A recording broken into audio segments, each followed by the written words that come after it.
every time you take the boat off island or when you come back to Nantucket. And hopefully you throw your 2 pennies every time you pass it. Let's learn about Brant Point Lighthouse. Brant Point Lighthouse was originally built in 1746, but then it burned down.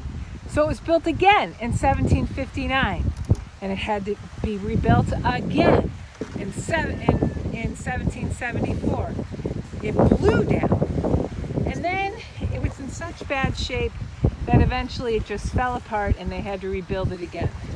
This lighthouse has been rebuilt at least 9 times. The actual lighthouse is made of wood. The tower is 26 feet high, and it also has a Fresnel lens, just like what we learned about Sanctity Head Lighthouse. The light can be seen from 10 nautical miles away, which is basically 12 miles. Every 10 seconds, it used to blow a foghorn when it's really dense fog on Nantucket.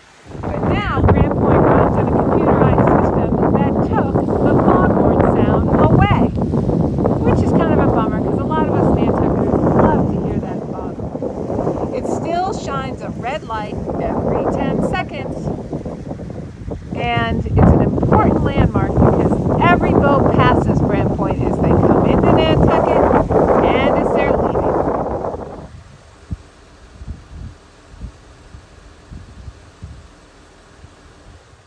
Okay, kindergartners, so we're back from Brant Point. Now, the part that we do every week is we write about our weekend in our journals. So you're going to grab your writing journal and you're going to write about one thing that you did over the weekend.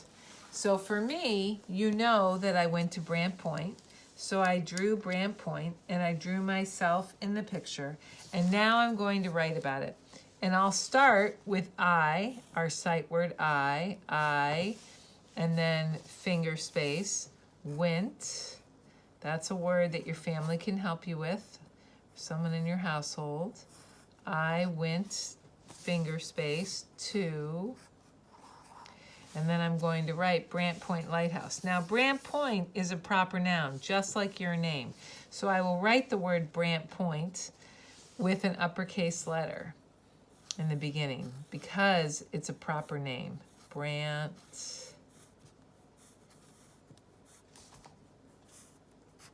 Point. And I'm spelling it right because it's the proper name. And then lighthouse.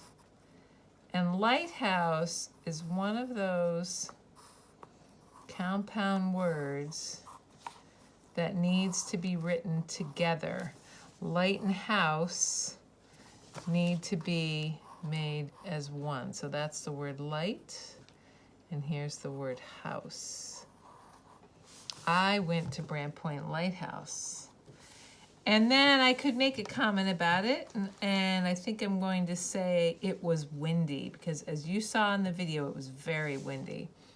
So when I write the beginning of my sentence, I do an uppercase I for the word it, because it is the beginning, the first word in my sentence. So it, finger space, was. That's another one of our sight words that you'll be learning.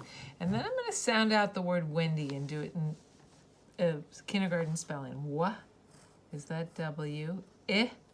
I-H-I, win, like and wind, d-dog-d, wind, E, because it sounds like an E. So this is kindergarten spelling, so I'm going to underline that word.